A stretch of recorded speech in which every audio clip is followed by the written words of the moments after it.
CMR shopping mall మన BHEL సర్కిల్లో మార్చి 20న energetic star Ram Pothineni గారిచే గొప్ప ప్రారంభం. నమస్తే, welcome to Suman TV news.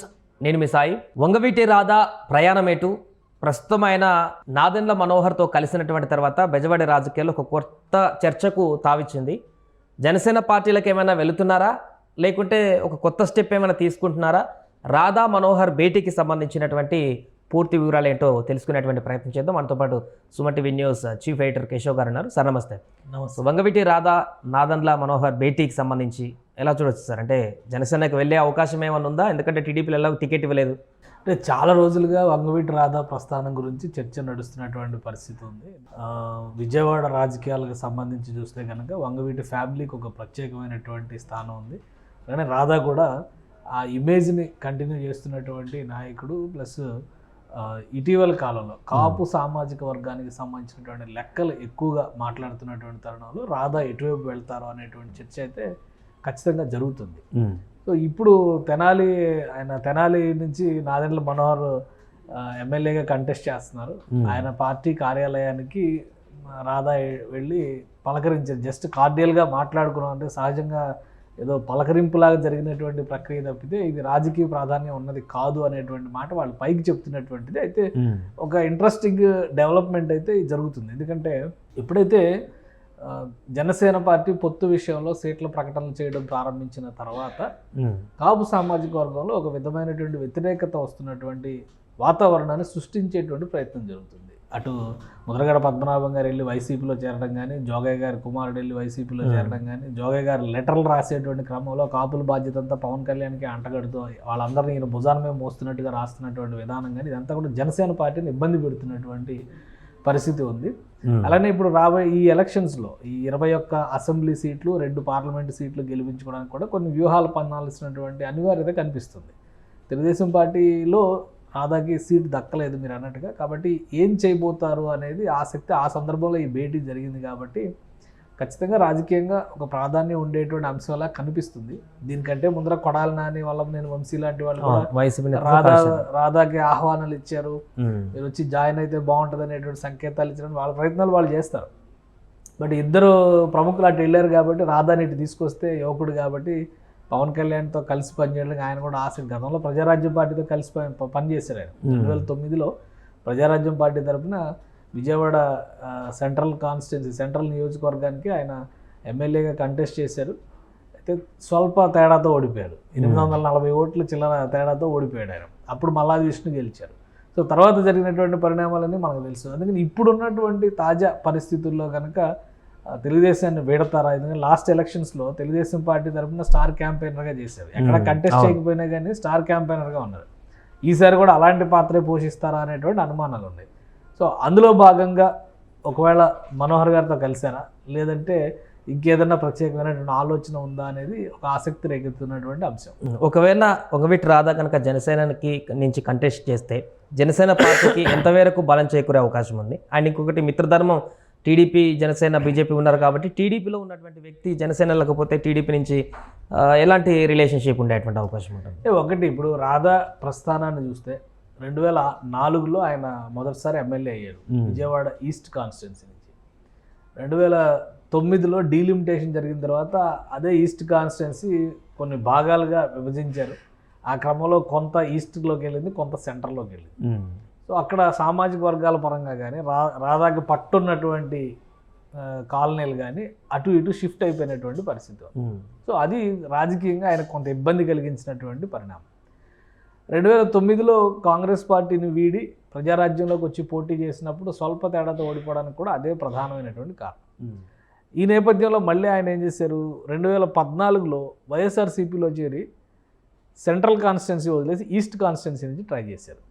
So east కాన్స్టిట్యున్సీలో కూడా ఓటమి పాలైనటువంటి పరిస్థితి. అప్పుడు కూటమి కట్టారు. ఎందుకు? జనసేన, తెలుగుదేశం, బీజేపీ కూటమిలో పోటీ చేసినప్పుడు గద్దె రామ్మోహన్ రావు గెలిచారు.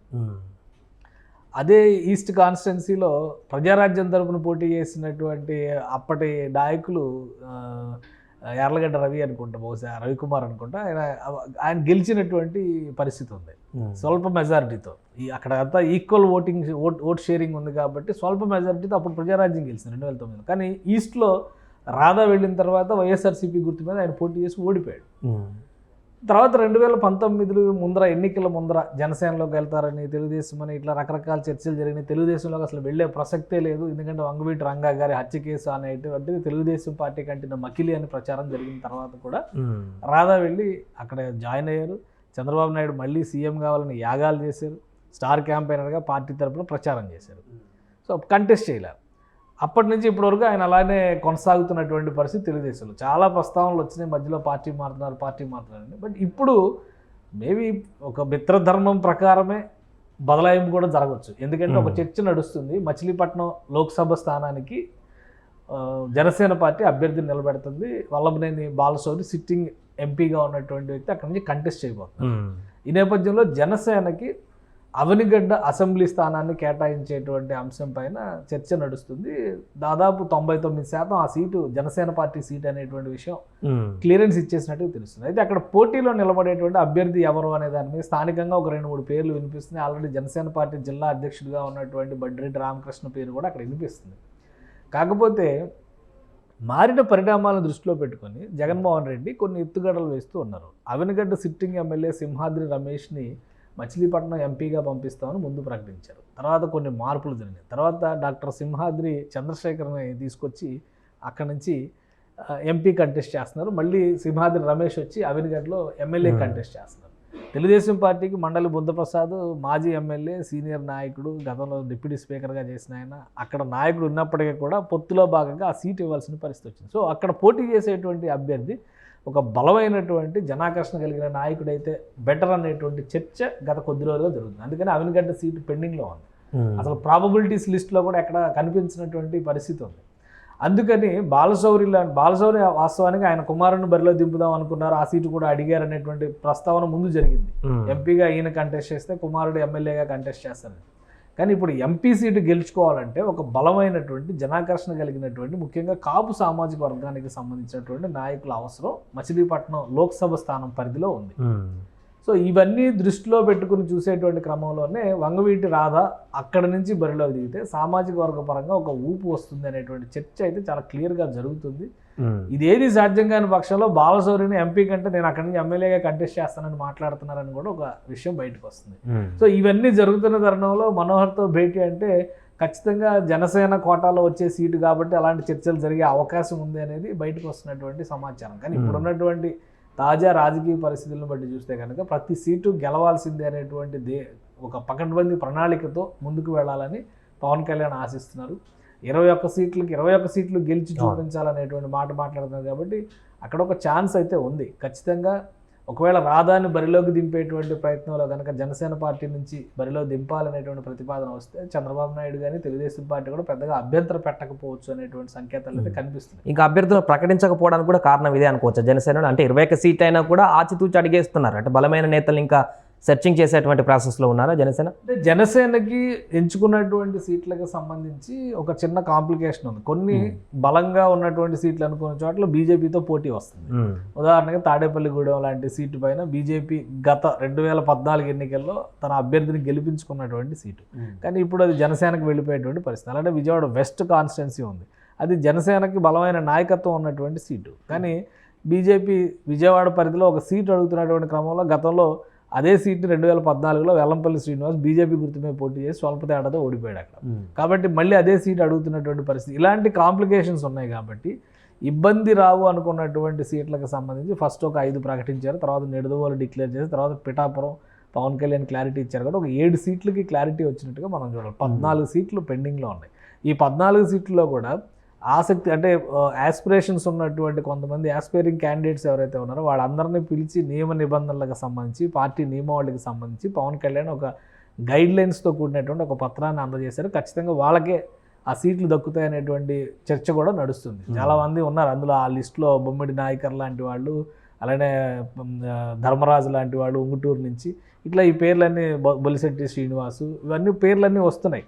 బట్ వీళ్ళకే టికెట్లు ఇస్తారా లేదా అనేది 1-2 రోజుల్లో ఆ సస్పెన్స్ క్లోజ్ అయ్యేటువంటి అవకాశం ఉంది. దాంతోపాటు బీజేపీకి సెట్ చేసుకోవాల్సినటువంటి సీట్లు జనసేనకు సెట్ చేసుకోవాల్సినటువంటి సీట్లు. కాబట్టి దీనివల్ల కొంత జాప్యం జరుగుతుంది. ఒక 16 సీట్లు తెలుగుదేశం పార్టీ అనౌన్స్ చేయాల్సిన పరిస్థితి ఉంది, 14 సీట్లు వైసీపీ జనసేన పార్టీ అనౌన్స్ చేయాల్సినటువంటి పరిస్థితి, అక్కడ 30 సీట్లు దగ్గర దగ్గర లెక్క వచ్చేస్తున్నటువంటి పరిస్థితి ఉంది. కాబట్టి ఈ 30 సీట్లు ప్లస్ 10 సీట్లు బీజేపీకి సంబంధించి ఉన్నాయి. అంటే 40 సీట్ల పైన ఇంకా క్లారిటీ రావాల్సినటువంటి పరిస్థితి ఉంది. కాబట్టి ఖచ్చితంగా ఆ జాప్యం అనేది ఇప్పుడు ఒక వెసులుబాటు కూడా దొరికింది. ఎన్నికల నియమావళికి సంబంధించి కూడా 4th ఫేజ్లో ఎలక్షన్ కాబట్టి ఇంకొక వారం రోజుల సమయం దొరికింది. దాని మీద కసరత్తులు చేస్తున్నారు. కాబట్టి గెలిచే గుర్రాలను ఎవరిని ఎక్కడ పెట్టాలనేటువంటి చర్చ పార్టీల్లో అంతర్గతంగా జరుగుతున్నట్టుగా ఉంది. 1-2 రోజుల్లో ఆ క్లారిటీ వస్తుంది. ఇక్కడ వంగవీటి రాధా ఫ్యాక్టర్ అనేది ఇటు తెనాలి నుంచి మొదలు పెడితే రేపల్లె, అటు వేమూరు, అలానే అవనిగడ్డ, అటుపక్కన ఉన్నటువంటి నియోజకవర్గాలు మచిలీపట్నం కావచ్చు, ఇటు పెడన లాంటి నియోజకవర్గాలు, గుడివాడ లాంటి నియోజకవర్గాల్లో కాస్త ఈ ఓటింగ్ శాతం, కాపు ఓటింగ్ శాతం కనిపిస్తున్నటువంటి పరిస్థితి ఉంది. కాబట్టి మెజారిటీ ఉన్న నియోజకవర్గాలు కొన్ని ఉన్నాయి, బలమైనటువంటి శాతాలు డబుల్ డిజిట్ శాతాలు ఉన్నటువంటి నియోజకవర్గాలు కూడా ఉన్నాయి. వీటన్నిటిలో ప్రభావం చూపించాలంటే రాధాని అవనిగడ్డ బరిలో నిలపడం మంచిది, కలిసి వచ్చేటువంటి అంశం అనేది అక్కడ ఉన్నటువంటి నాయకత్వం చేస్తున్నటువంటి విశ్లేషణ. సో ఏ విధంగా నిర్ణయం తీసుకోబోతారనేది ఇప్పుడు అందరిలో ఆసక్తి రేకెత్తిస్తుంది. ఎందుకంటే భేటీ అనేది ఒకటి జరిగింది కాబట్టి రాధా కూడా తనకున్నటువంటి పర్సనల్ ఫ్రెండ్షిప్ని పక్కన పెట్టేసి, ఇప్పుడు వల్లభనేని వంశీ కానీ కొడాలి నాని కానీ వెళ్తూ ఉండేటువంటి పర్సనల్ ఫ్రెండ్షిప్ అది చెప్తూనే ఉన్నారు కానీ బట్ రాజకీయంగానే చేసుకుంటూ ముందుకెళ్ళేటువంటి ప్రయత్నం చేస్తున్నాం. కాబట్టి ఐడియాలజికల్గా సిద్ధాంతపరంగా తనకి అనుకూలంగా ఉంది, కలిసి పనిచేయడానికి అవకాశం ఉంది, గతంలో ప్రజారాజ్యంలో చేసినటువంటి అనుభవం ఉంది. కాబట్టి జనసేనతో కలిసి వెళ్ళడానికి పెద్దగా అభ్యంతరం పెట్టకపోవచ్చు. అలానే జనసేన ఒక మిత్రపక్షంగా బలమైన నాయకత్వాన్ని అక్కడ తీసుకొస్తే లోక్సభ సీటు గెలిచేటువంటి వెసులుబాటు కూడా వస్తుంది అనేటువంటి సంకేతం ఇస్తే కనుక తెలుగుదేశం చంద్రబాబు నాయుడు కూడా సపోర్ట్ చేయడానికి అవకాశాలు ఎక్కువగా ఉన్నాయి. సో గెలిపే లక్ష్యం అయినప్పుడు అన్నీ కలిసి వస్తాయి. కాబట్టి అటువంటి వ్యూహం ఏమన్నా అంతర్గతంగా జరుగుతుందా అనేటువంటి సందేహాలు అయితే వస్తున్నాయి. Right sir. సో చూడాలి. మొత్తానికి నాదెండ్ల మనోహర్ వంగవీటి రాధాకృష్ణ భేటీకి సంబంధించి సరే బయటికి వాళ్ళు ఒకటి చెప్తున్నా కూడా కొద్ది రోజుల్లో దీనికి సంబంధించినటువంటి పూర్తి ఏం చేస్తున్నారు, ఆ భేటీ తర్వాత రాజకీయంగా ఇంకేమైనా మార్పులు జరుగుతాయనేది మాత్రం చూడాల్సిన అవసరం ఉంది. సుమన్ టీవీలో మీ పర్సనల్ అండ్ బిజినెస్ ప్రమోషన్స్ కోసం కింది నెంబర్కి కాంటాక్ట్ చేయండి.